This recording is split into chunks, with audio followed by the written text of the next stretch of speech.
to make your pharma notes. So guys, welcome back to my channel. In this video I am going to tell you that how can you make your pharma notes effectively.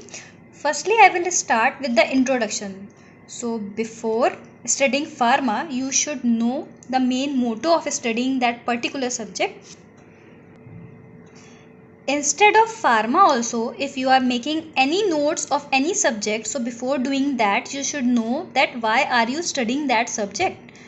So in pharma, start with the introduction about the roots, what is the real meaning of pharmacokinetic and pharmacodynamic, and what are the sources of drug, what are the factors, bioavailability of drugs, everything you should know before doing that.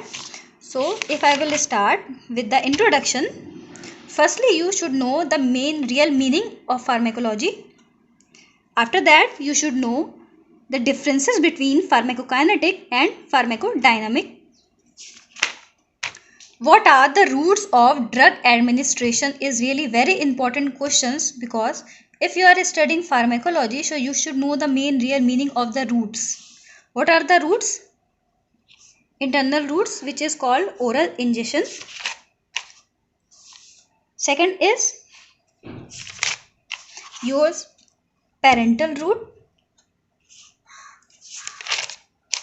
and intramuscular. So these are the injections: intramuscular, intravenous and subcutaneous. After routes, if I will talk about the sources of drug. So natural and synthetic drug. In the case of natural, you can occupy the drugs from the plants, animal, mineral or any microorganism, and there are some of the examples. And in the case of synthetic, example omeprazole. Now in the case of bioavailability of drug. So what is the meaning of bioavailability is the fraction of drug that reaches the systemic circulation following administration by any route. So if in exam any of the question is coming, so you can write the introduction, after that you can directly write that answer. There are some factors also by which the drug action can be differentiated. Some of the factors is it depends on the body size, on the age, because in the case of pedia or in any geriatric cases, the amount of drug varies.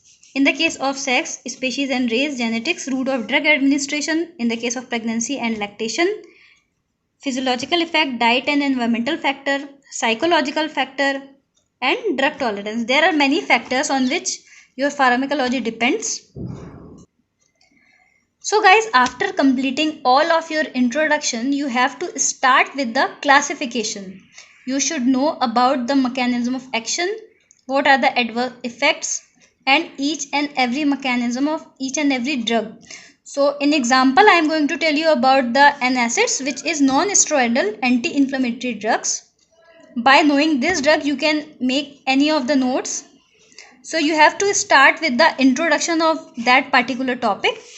After that, the most important thing is the classification. If you are writing any of the name wrong, then definitely the examiner will not give you any marks. So for doing that, you have to practice each and every drug. If in the case of an acid, you should write the classification. If you are not able to learn each and every name, then you can cut it by 2. You can learn 2 also. And an acid is really very long. Now after the introduction, classification, and after classification you should know the therapeutic uses. Therapeutic, which means treatment. So in the case of an acid, what are the main motto, what is the main use? So it is used as an analgesic for relieving your pain, light or your moderate.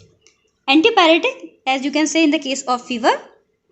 As an anti-rheumatic, or in the case of osteoarthritis or any post-myocardial infarction. So these are the therapeutic uses of this antacid. Now after therapeutic uses, you should know the mechanism.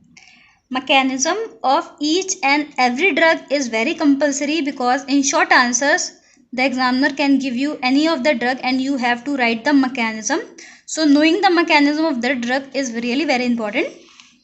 So this is the mechanism. And now what are the uses? So in the case of uses, it can be used as analgesic or anti-inflammatory, antipyretic, anti-rheumatic or anti-arthritis, or in the case of acute fever, osteoarthritis, in post-myocardial infection or in post-stroke patient also. Now what are the adverse effect of using that specific drug?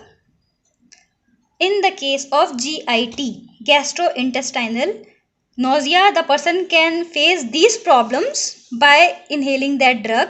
Nausea, vomiting, gastric irritation, peptic ulceration or gastric bleeding or osteoporosis. Now in the case of renal, cardiovascular, hepatic or hematologic. So these are the adverse effects of taking that particular drug. So friends, I have made a chart of N-acids and prostaglandin synthesis. If you want, then you can copy this. And if you are going to write this, then I think that you can obtain good marks. Now what are the mechanism of action of aspirin? You have to know each and every mechanism of every drug. So this is the way how you can make your notes. So this is all about your pharmacology, how you can prepare your notes for your exam. If you are having any doubt, then you can comment in the comment section. So thank you for watching my video and keep smiling.